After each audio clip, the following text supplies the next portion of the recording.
Bien, voilà, on continue. Mais après cette belle introduction très très riche, on entre dans le vif du sujet. Enfin, un colloque sur le crime, parler de vif du sujet, c'est évidemment toujours un petit peu délicat, mais enfin, on va essayer.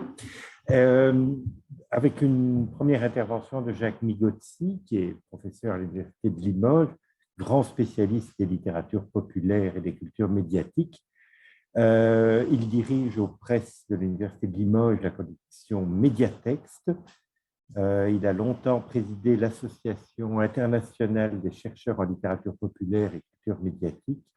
Et au fond, ces sujets, les fictions de grande consommation des 19e et du 20e siècle, sont sujets de recherche depuis très longtemps. On lui doit une synthèse publiée en 2005 qui s'appelle Boulevard du populaire. Il a par ailleurs coédité bien des volumes collectifs, publié de très nombreux articles.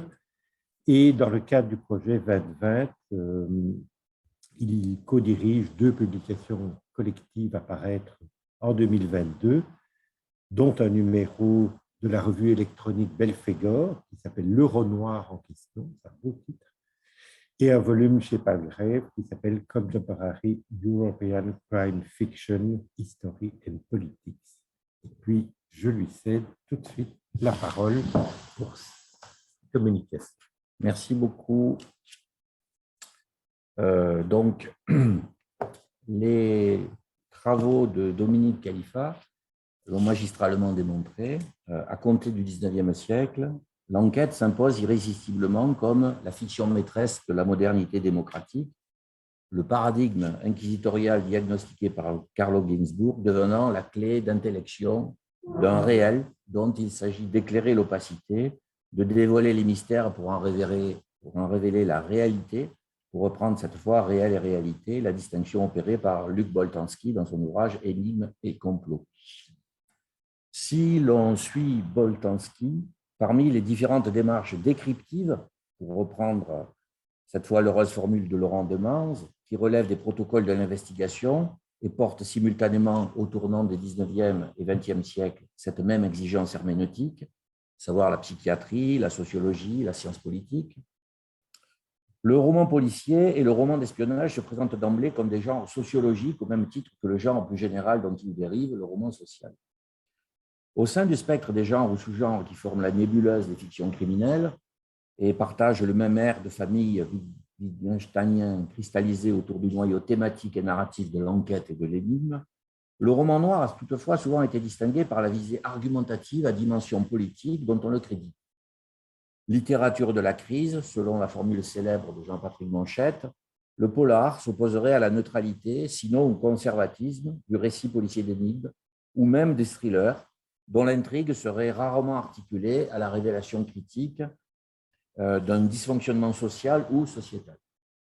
D'après les analyses d'Éric Neveu et Annie Collewald dans Lire le Noir, c'est en tout cas indéniablement cette dimension inquisitoriale et politique, au sens large du terme, que repèrent et recherchent les lecteurs, lectrices contemporaines de romans noirs, qui apprécient que ces récits dénoncent les injustices sociales comme matrice criminogène et ou alertent sur la responsabilité défaillant ou corrompue et du capitalisme vis-à-vis des désordres et des astres d'hier ou d'aujourd'hui. Au sein du champ du polar français, cette branche noire qui a longtemps trusté la légitimité symbolique et capitalisé la grande majorité des prix dédiés au genre policier. Donc, cette mouvance compte, entre autres, parmi ses figures autotémiques, Didier Denex, dont les récits, depuis l'emblématique Meurtre pour mémoire en 1983, articulent leurs intrigues à l'exhumation d'épisodes enfouis ou refoulés dans l'histoire nationale.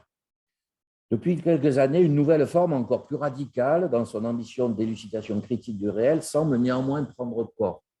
Je dis bien semble, c'est bien pour ça que c'est la différence entre mon titre et celui qui figure sur le programme. J'ai prudemment assorti d'un point d'interrogation le titre de ma communication. Certains romans noirs récents s'attachent en effet à proposer, face à la version officielle lacunaire d'événements réels, une version fictionnelle présentée comme exhaustive et explicative de ces mêmes faits avérés. Mais à la différence de fictions criminelles antérieures, ayant proposé une explication fictionnelle de faits divers criminels non élucidés, à l'instar d'Alien Noir de James Ellroy, ces récits proposent une révélation de l'envers de l'histoire contemporaine en s'emparant d'affaires de dimension nationale ou même internationale, engageant l'État ou les États et ou d'énormes intérêts économiques et géopolitiques. Affaires qui, en leur temps et jusqu'à aujourd'hui, ont bénéficié d'une importante mise en récit multimédiatique. C'est sur cette émergence d'un nouveau variant du noir contemporain que je m'efforcerai de raisonner ici en m'appuyant sur les 3 dernières œuvres de Dominique Manotti, Hors Noir 2015, Raquette 2018 et Marseille 73 2020, et sur la trilogie de Frédéric Paulin, La guerre est une ruse 2018, Prémices de la chute 2019 et La fabrique de la terreur 2020. Je présenterai tout d'abord ce corpus de romans noirs en soulignant que leurs auteurs assument une dimension de fabulation vis-à-vis d'événements et de personnages réels intégrés au récit, tout en insistant sur la fiabilité et la rigueur de leur documentation, ce qui les conduit à poser le mentir vrai romanesque comme un mode d'investigation à visée véridictionnelle. Je m'efforcerai ensuite de cerner les principaux procédés textuels auxquels recourent ces récits pour construire la porosité entre factuel et fictionnel, indispensable à cette entreprise de véridiction paradoxale. Je tenterai enfin de raisonner sur la manière dont ces romans noirs entendent mobiliser la force de la fiction comme opération cognitive. Je mettrai ainsi 2 hypothèses. D'une part, que ces récits de genre jouent leur partition poétique et pragmatique au sein de grands récits multimédiatiques dont l'archétype est indéniablement fictionnel, et contribue ce faisant à la cristallisation d'un imaginaire contemporain noirisé ou polarisé, si vous me passez ces néologismes. D'autre part, que ces romans noirs, à la différence des fictions de méthode prônées par Ivan Jablonka, qui refusent la fabulation, et en opposition au récit du nouvel âge de l'enquête précisément promu par l'étude de Laurent de Manze, récit qui exhibe les lacunes et failles du récit, au contraire, nos récits proposent la plénitude d'une vision tragique et d'une explication totalisante. Commençons tout d'abord, avant de souligner leur visée réaliste très appuyée, par présenter les 6 romans composant notre corpus de raisonnement. Figure de proue du polar engagé français depuis plus d'un quart de siècle et son premier ouvrage, Sombre Sentier, en 1995, Dominique Manotti endosse une posture d'auteur, posture au sens théorisé par Jérôme Mésos, dont sa notice Wikipédia propose un graphe synthétique assez éclairant. Je cite, « Agrégé d'histoire, spécialiste de l'histoire économique du XIXe siècle, après 1968, elle rejoint l'université en tant que maître de conférence à Paris 8 Saint-Denis, auteure tardive, militante politique depuis la fin des années 50, notamment à l'Union des étudiants communistes et syndicaliste à la CFDT jusqu'au milieu des années 80. Elle applique les outils de la recherche historique à l'écriture de romans noirs à forte connotation économico-politique et sociale. D'assez longue date, Manotti a en outre pris le parti non seulement de nourrir ses récits de solides convictions et d'une non moins solide documentation, mais aussi de cheviller l'intrigue de ses récits à des affaires réelles, et ce, dès 2006, et son roman Lorraine Connection, paru chez Rivage Noir, couronné par le prix Mitzer de la critique 2016, le trophée 813 de meilleur roman noir francophone 2006, et en Grande-Bretagne par le Duncan Lowry International Dagger 2008. Comme elle indique encore aujourd'hui la présentation de l'ouvrage sur le site des éditions Payot Rivage, Lorraine Connection est le récit romancé d'une affaire connue dont Dominique Manotti, en chroniqueuse des temps modernes, explore les tenants et les aboutissants. Dans la veine de James Ellroy, elle nous propose une lecture décapante du jeu politico-financier sous la forme d'un thriller haletant dont la complexité nous donne le vertige.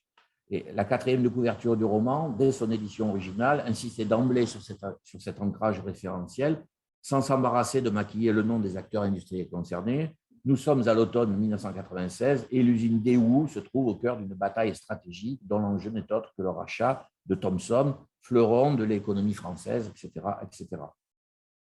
Simultanément, le récit était précédé d'un avertissement significatif. Ceci est un roman, tout est vérité, tout est mensonge, qui soulignait l'irrésistible part de fabulation tout en l'accréditant paradoxalement d'une efficience heuristique. Or, cette démarche me paraît aller croissant sous la plume de Manotti dans ses 3 derniers ouvrages.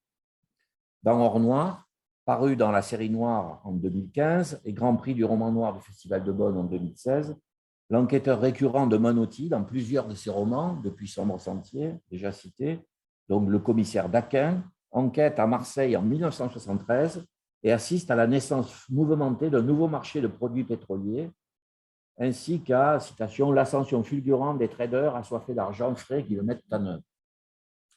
Si ce roman ne s'avance pas jusqu'à prendre pour matériau de départ et embrayeur diégétique des événements factuellement avérés et nommément désignés, il propose en revanche une postface en quelques chiffres de 2 pleines pages sur le commerce du pétrole d'une part, sur l'évolution du marché de l'art de l'autre. Raquette, paru aux éditions des Arènes en 2018 et distingué par le prix Polar en série du Festival Quai du Polar 2019, monte d'un cran dans cette hybridation du factuel et du fictionnel par son avertissement liminaire. Raquette est librement inspiré de l'affaire Alstom 2013-2015.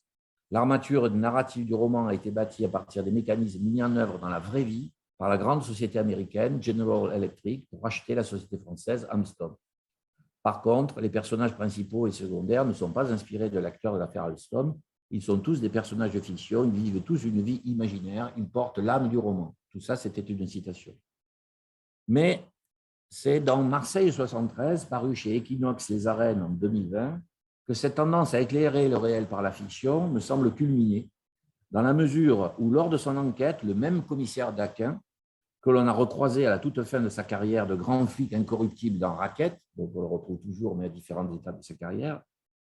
Donc Daquin élucide un meurtre réel, demeuré irrésolu, celui du jeune Malek Kider, le 28 août 1973, en même temps qu'il dévoile le noyautage de la police et de la justice à Marseille par des nostalgiques de l'Algérie française, les arrangements entre amis liant le grand banditisme et des fractions fascisantes de la police, en fournissant au passage des clés d'explication sur l'attentat commis le 14 décembre, un attentat réel, donc le 14 décembre 1973, contre le consulat d'Algérie à Marseille, comme sur la série des attentats à la bombe qui ont frappé la France en 1975.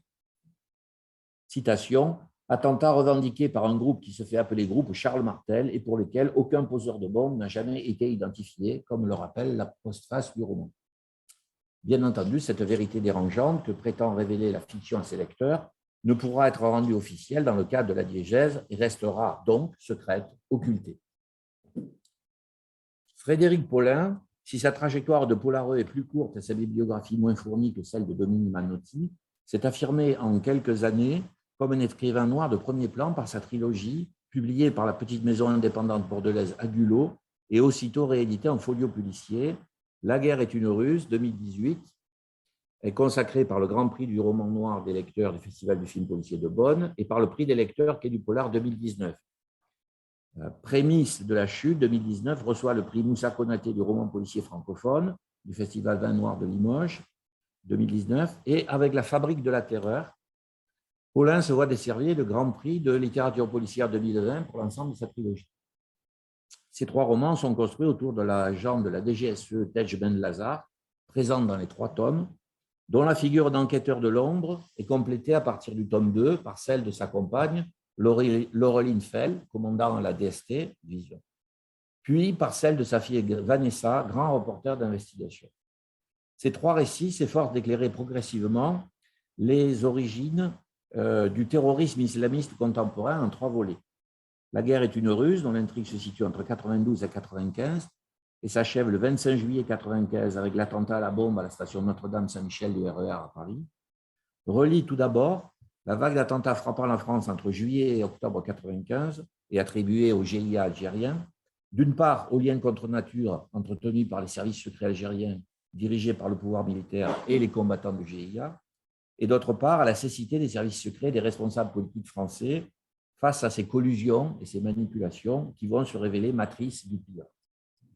Prémisse de la chute déroule son récit de janvier 96, où des petits malfrats de la banlieue de Roubaix tirent sur des policiers lors d'un contrôle routier avec des kalachnikovs et se réclament du djihadisme, jusqu'au 11 septembre 2001 et les attentats contre le World Trade Center.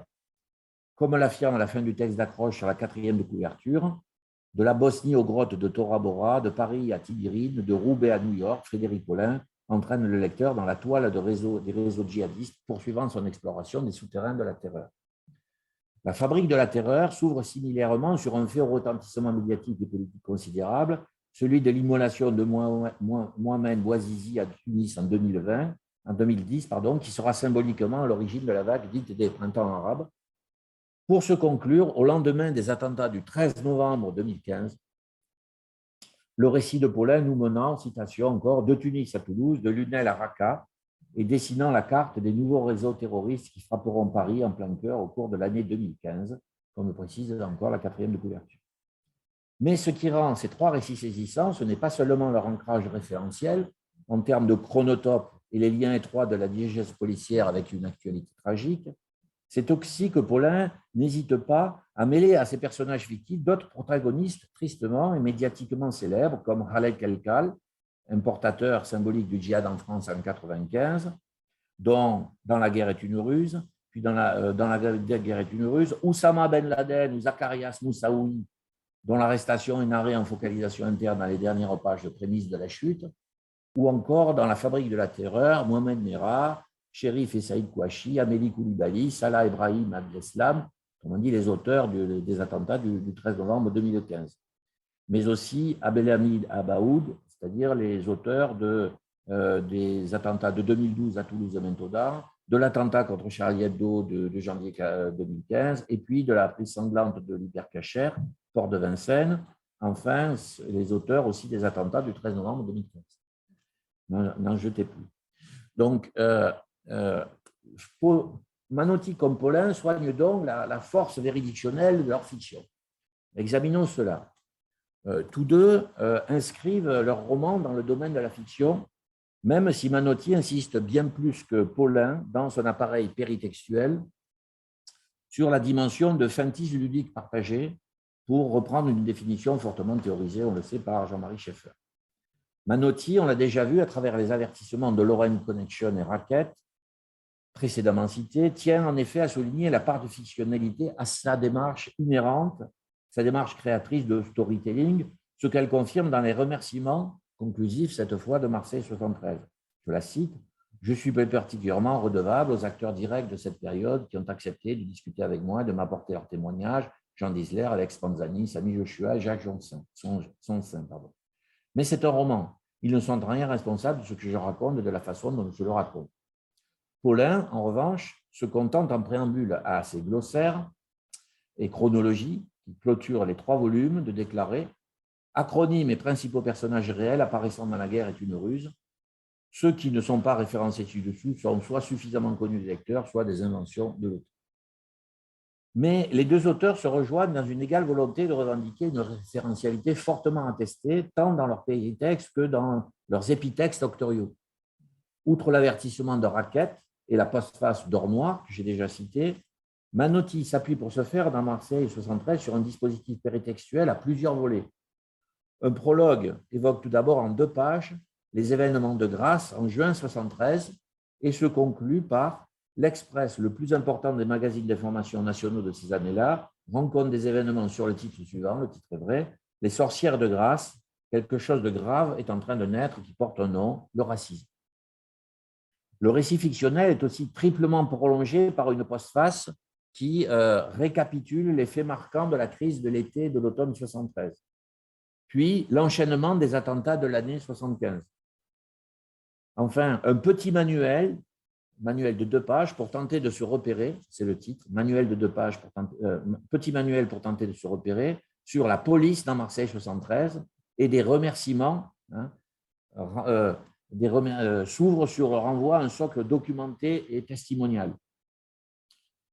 Je cite Manotti, « Ce roman n'aurait pas existé sans les informations, les analyses, les récits de nombreux chercheurs, historiens ou militants qui ont su me rendre concret et sensible les événements tragiques qui ont bouleversé Marseille à la fin de 1973. » Paulin, on vient de le voir, souligne l'armature référentielle de ces récits par des glossaires, des chronologies, comme par exemple dans le 3e volume où le glossaire est divisé en 4 sections.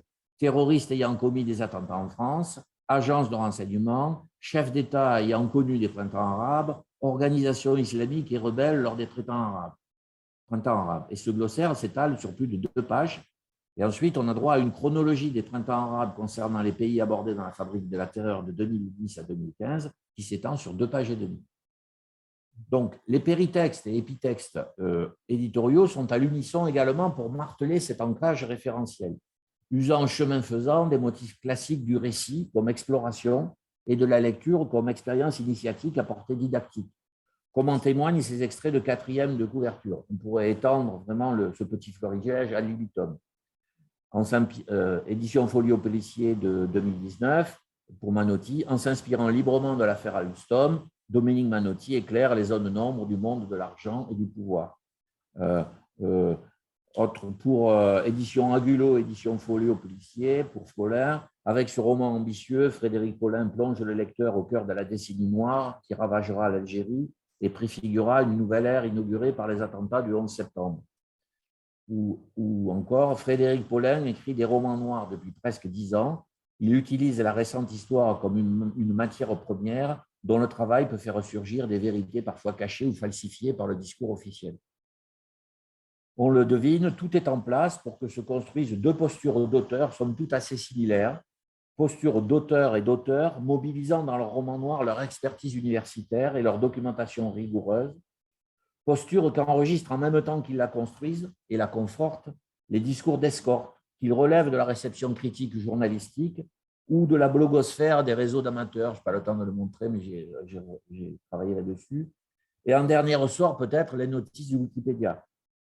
On pourra rapprocher la notice sur Manotti, dont les premières lignes ont déjà été citées, avec le début de celle consacrée à Paulin, qui commence ainsi. Doctorant en sciences politiques, puis journaliste indépendant, il a été professeur d'histoire et de géographie en collège et en lycée. Nous voici donc, lecteurs et lectrices amateurs de lumière noire, pour reprendre le titre de l'idée d'Enex, face à des textes qui nous promettent, promesses de genre, une indéniable référentialité de leur fabulation et une visée véridictionnelle de leur intrigue. Tentons d'établir à grands traits un classement des principaux traits narratifs mobilisés dans ce but par Manotti et Paulin. Dans Marseille 73, Manotti insère ainsi de manière massive des coupures de presse ou des extraits de communiqués de presse émanant d'organisations politiques ou syndicales. Le récit se déploie en effet en 45 chapitres de longueur variable qui correspondent aux 45 jours de l'intrigue du 15 août au 8 octobre 73. Et sur ces 45 chapitres, 21 s'ouvrent ainsi par des extraits de presse, notamment au début, du 27 août au 6 septembre, 11 chapitres consécutifs. S'agit-il d'extraits de presse authentiques, dans la mesure où la principale source probable, c'est-à-dire le Provençal, le journal le plus important des trois quotidiens marseillais, d'obédience de ferriste à l'époque, est transposé sous le nom « Le quotidien de Marseille ». Si le doute demeure, la précision des références à la pagination ou au rubricage vise à inciter à le croire. De même que la mention plus ponctuelle de sources pour le coup factuellement réelles, comme Paris Match ou l'AFP, ou dans le chapitre du 26 août, la citation d'un large extrait de l'éditorial de Gabriel Domenech, rédacteur en chef du Méridional. Je ne résiste pas au plaisir de vous le lire. Nous en avons assez de cette immigration sauvage qui amène dans notre pays toute la racaille venue de l'outre-Méditerranée. L'extrait de presse semble bel et bien dans ce cas fonctionner comme un propre du make-believe inhérent à la mimésis manotienne, fiction documentée et engagée. On aura compris que je reprends ici la terminologie et les concepts de Kendall Walton. Dans leur entreprise d'élucidation des mystificatrices, Manotti et Paulin ont surtout recours, de manière apparente, à une panoplie assez large de dispositifs didactiques visant à briefer le lecteur, partenaire de l'investigation, en le rendant témoin du savoir du narrateur ou des découvertes des enquêteurs. Que ceux-ci soient des policiers, chez Manotti ou Paulin, ou des journalistes, chez Paulin, avec les personnages de Riff Arnaud dans Prémices de la chute ou Vanessa Bengaza dans La fabrique de la terreur. La capacité d'un narrateur omniscient à nous faire assister à des actions ou conversations secrètes est parfois exploitée, comme chez Manotti dans Racket, où le lecteur est édifié par l'échange confidentiel entre le PDG de PE, qui est une transposition fictionnelle de General Electric, et de Claire de Goupillon, énarque, relais des intérêts américains au sein de l'appareil d'État français où elle joue le rôle d'une lobbyiste. C'est plutôt toutefois la position de témoin des tâtonnements de l'enquêteur que les récits de Manotti et Paulin assignent au lecteur. Lecteur donc dont le moi fictif, pour le dire cette fois-ci avec la terminologie de Thomas Pavel, devient double et comparse du muckraker dans sa quête herméneutique et qui s'instruit en même temps que le policier ou le reporter collecte des informations ou réfléchit à voix haute ou in petto. Le lecteur de prémices de la chute s'approprie ainsi, via le point de vue du journaliste, personnage relais embrayeur du savoir, un topo synthétique sur, citation, les zones tribales que l'on nomme ici les FATA, Federally Administered Tribal Area, et constituent la région la plus pauvre du Pakistan. Manotti, dans Or Noir, s'appuie de manière apparente sur la restitution au discours direct d'une conversation de Daquin avec un avocat qui lui sert d'informateur et de guide dans le maquis des réalités occultes ou occultées du microcosme marseillais et de ses arrangements, ou d'une autre conversation du même Daquin avec un journaliste spécialisé qui éclaire les liens et les homologies entre logique de l'entreprise en régime capitaliste et système mafieux. Je passe, ce sera dans la version écrite s'il y en a une. Paulin et Manotti confrontent par ailleurs le lecteur régulièrement à des conversations entre enquêteurs qui échangent sur l'avancée de leurs investigations.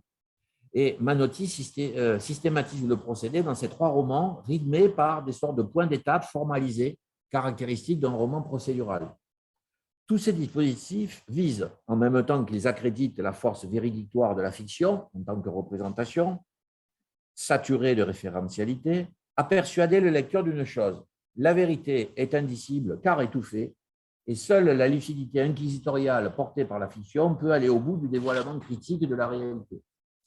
D'où la présence chez Manotti, comme chez Paulin, de nombreuses mises en abîme de l'écriture polareuse, dont un bref florilège suffira à révéler la dimension de profession de foi scripturale.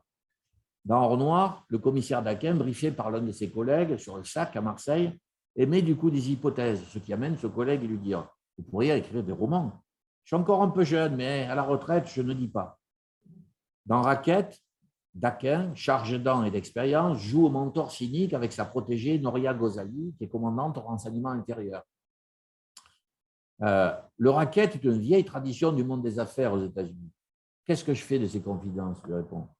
Ces preuves existent certainement, mais je ne les trouverai pas avec les moyens et le temps dont je dispose.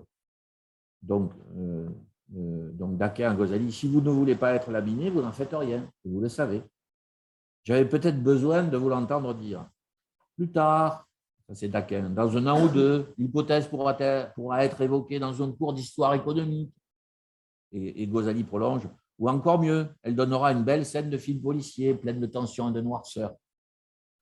Paulin n'est pas en reste dans Prémices de la chute, comme en témoignent ces échanges entre le commandant de la DST, Laurine Fell, et 2 journalistes.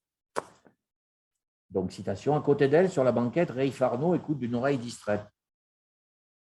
Et vous, le boulot, ça en est où lui demande Fell un peu par politesse. Je vais écrire un roman sur les réseaux djihadistes entre la Bosnie, le reste de l'Europe et les zones tribales. Un polar, histoire qu'on m'autorise à le publier.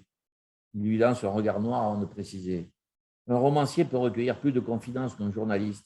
Le roman, ça rassure les gens. Ils ne savent pas que le romancier peut révéler la vérité. Débite Arnaud, légèrement arrogant. Si Manotti comme Paulin peuvent revendiquer l'écriture noire comme dispositif inquisitorial, dont la fictionnalité vaut paradoxalement pour sésame cognitif sur une factualité dérobée, c'est sans doute aussi parce que leurs entreprises romanesques sont renforcées dans leur crédibilité véridictionnelle par l'architectualité médiatique dont elles procèdent, mais dont elles ne constituent somme toute qu'une variante narrative et générique parmi d'autres. Ainsi, le roman Raquette de Manotti, paru en mars 2018, entre-t-il en résonance intertextuelle au sens large du terme pour un lecteur, auditeur, spectateur d'aujourd'hui, avec toute une nébuleuse de récits médiatiques oscillant entre factualité et fictionnalité à des degrés divers, qui pour certains l'ont précédé, là où d'autres l'escortent après coup. Jean-Michel 4 points, grand reporter, publie par exemple Alstom affaire d'État chez Fayard en 2015, tandis que Droit de suite, animé par le journaliste Jean-Pierre Gracien sur la chaîne LCP, ouvre son émission du 11 octobre 2017 intitulée Alstom, une affaire d'État, par la diffusion du film de 52 minutes de David Gendreau et Alexandre Lerêtre, Guerre fantôme, la vente d'Alstom à un général électrique.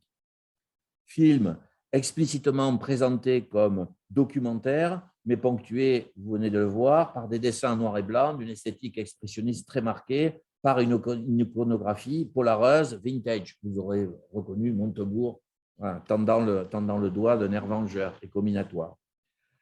Moins d'un an après la publication du roman de Manotti, une mini-salve éditoriale voit en janvier 2019 le vrai protagoniste de l'affaire Alstom, Frédéric Pierucci, publié en collaboration avec Mathieu Aron, journaliste de renom, Le piège américain chez Jean-Claude Lattès. Dans le même temps où Laurent Isard dégaine aux éditions de l'Artilleur La France vendue à la découpe, Économie, agriculture et sciences, quand la France va s'en avenir, presque immédiatement suivi en février par l'ouvrage d'Ali Laïdi chez Actes Sud, Le droit, nouvelle arme de guerre économique, comment les États-Unis déstabilisent les entreprises européennes. Il n'est pas jusqu'à Arnaud Montebourg qui intitule en 2020 dans son récit L'engagement, le chapitre 8, Alstom noir. Faut-il s'étonner dès lors, face à cette prolifération de récits marqués par le sensationnalisme consubstantiel à la culture médiatique, que l'émission de France Inter Affaires sensibles enrichisse de nouvelles couches narratives, ce feuilleté de représentation cristallisé en grands récits médiatiques, au sens du terme utilisé par nos collègues de l'Observatoire du récit médiatique de l'Université catholique de Louvain dans leurs travaux. Donc, Affaires sensibles qui consacre à l'affaire Alstom pas moins de 4 émissions enchaînées de 53 minutes, et ce, sous la forme d'une fiction radiophonique en 6 volets, le cycle étant conclu par une interview du véritable protagoniste de l'affaire, en l'occurrence Frédéric Pierucci. Le temps me manque ici pour y insister et élargir l'analyse au cas de Paulin et au demeurant l'enquête multimédiatique pour prouver, au fond, cette hypothèse serait d'une très grande ampleur. Mais disons, pour parler bref, ceci. Ces récits fictionnels contemporains qui se réclament du noir et brassent des matériaux diégétiques relevant du factuel bénéficient, me semble-t-il, d'une boucle de rétroaction médiatique qui les crédibilise dans leur vraisemblance dès lors que leur réception s'opère par immersion dans une culture médiatique qui érige l'enquête en matrice architectuelle et simultanément exploite la porosité du factuel et du fictionnel pour capter l'intérêt au sein d'une société de fabulation généralisée, l'expression est de Giorgio Vattimo, bien sûr, dont Jean-Claude Vareille pointait déjà l'émergence dès la Belle Époque. En guise de conclusion, je terminerai mon propos par quelques considérations sur la spécificité en termes de poétique de ces romans noirs, jouant du mixage entre factuel et fictionnel, pour séduire leur lecteur et lui promettre le dévoilement d'une vérité dissimulée. Je le ferai de manière sans doute trop abrupte, en prenant pour repère les propositions théoriques de plusieurs ouvrages publiés ces 20 dernières années, que je mentionnerai essentiellement dans une logique contrastive. Comme l'ont illustré, je l'espère, la plupart des exemples auxquels j'ai pu faire allusion, ou pu citer dans le temps, nécessairement contraint qui m'était imparti, les romans de Manotti et Paulin tablent sur la force éclairante du mentier-vrai romanesque, et à ce titre relève bien, outre de la fantaisie ludique partagée déjà pointée, de la modélisation analogique dont Jean-Marie Schaeffer repère l'efficience au cœur de toute fiction. Si l'on se réfère plutôt au cadre théorique proposé par François Jost, on pourra considérer que ces récits se situent sur la ligne de crête entre mode authentifiant et mode fictif, même si, selon la terminologie de Roger Audin, il relève indubitablement du mode fictionnalisant et non du mode documentarisant. Dans le langage de Hervé Glevarec, nos romans relèvent sans aucun doute du régime de la fiction réaliste et non du réalisme fictionnel. Ce qui est certain en tout cas, c'est qu'il ne saurait être rangé dans la catégorie de ces contre-narrations, guillemets, dessinées programmatiquement par Christian Salmon à la fin de son essai Storytelling, car cette affiliation supposerait de renoncer au pouvoir de configuration du récit, de douter de la force explicative de l'histoire pour donner sens. Du même coup, et fort logiquement, Manotti et Paulin proposent un autre visage du nouvel âge de l'enquête que celui qu'analyse Laurent Demange. S'il ne tourne pas le dos à un certain classicisme poétique du roman réaliste et à la plénitude d'une ligne narrative aisément intelligible, s'il ne cultive donc pas l'éthique de l'opacité, donc entre guillemets valorisée par Demange, il n'en propose pas moins d'activer la citation aussi de Demens, n'en propose pas moins d'activer la puissance d'élucidation et d'exploration de la littérature, tout en ayant pour ambition de représenter le réel. Et donc, il n'en vise pas moins aussi à interroger, toutes ces citations sont de Demens qui, a priori, je pense, ne pense pas à les appliquer à des romans noirs comme ceux que j'analyse. Il n'en vise pas moins à interroger les conditions de sa fabrique, de la fabrique du réel, à inquiéter les institutions qui le construisent et à questionner les conditions de son exploration.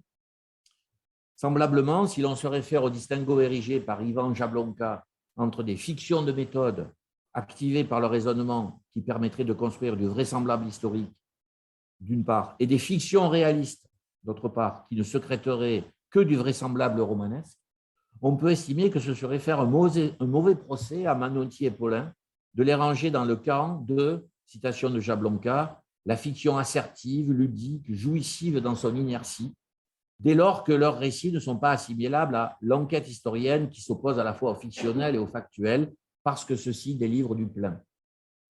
Jouant de la porosité entre fictionnel et factuel, Manotti comme Paulin, à mes yeux, propose indubitablement une représentation, un make-believe, dirait Walton, qui ne renonce pas à la plénitude, fût-elle tragique, du sens. Dans leur choix poétique, ces deux romanciers, qui écrivent dans le genre, pour parler comme Mathieu, de Tourneux, se révèlent donc fidèles à la fonction anthropologique du récit théorisée par Paul Ricoeur, dont les fictions de grande consommation perpétuent probablement davantage la tradition consolatoire que la littérature de recherche. Je vous remercie.